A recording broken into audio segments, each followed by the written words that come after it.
వరకు జరిగిన box office clash లో ఈ వారం జరగబోయే క్లాష్ మాత్రం చాలా పెద్దది. King Khan, Shahrukh Khan, rebel star Prabhas మధ్య పీక్స్ ఆఫ్ ది వార్ నడుస్తోంది. ఎట్టికెలకు ఈ రోజు డంకీ సినిమా అన్ని సెంటర్స్ లో గ్రాండ్ గా రిలీజ్ అయింది. సెలార్ కు పోటీగా ఓ రోజు ముందుగానే డంకీ రిలీజ్ అయింది. ప్రస్తుతం ఈ సినిమాకు టాక్ బాగానే ఉంది.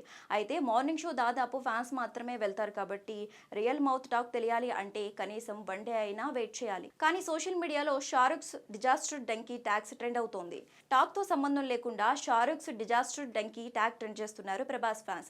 నార్త్ లో PVR, INOX, Miraj cinemas single screen theatres ని సెలార్ సినిమాకి కేటాయించలేదు.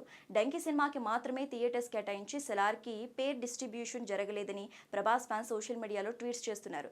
దీంతో షారుఖ్ ఖాన్ తన మాఫియాని వాడి సెలార్ కి థియేటర్స్ మిస్ అయ్యేలా చేశాడు అనే కామెంట్స్ వినిపిస్తున్నాయి. ఆ కోపంతోనే ప్రభాస్ ఫ్యాన్స్ డంకీ సినిమాపై నెగిటివ్ ట్రెండ్ చేస్తున్నారు. ప్రభాస్ ఫ్యాన్స్ ఇలా చేయటం ఇదే మొదటిసారి కాదు. గతంలో డంకీ సినిమాని డాంకీ అని కూడా ట్రెండ్ చేశారు. మరి డంకీ సినిమా షారుఖ్ ఖాన్ కి హ్యాట్రిక్ ఇచ్చిందా లేక బాక్సాఫీస్ దగ్గర గోవింద కొట్టిందా అనేది తెలియాలంటే ఈ వీకెండ్ వరకు ఆగాల్సిందే.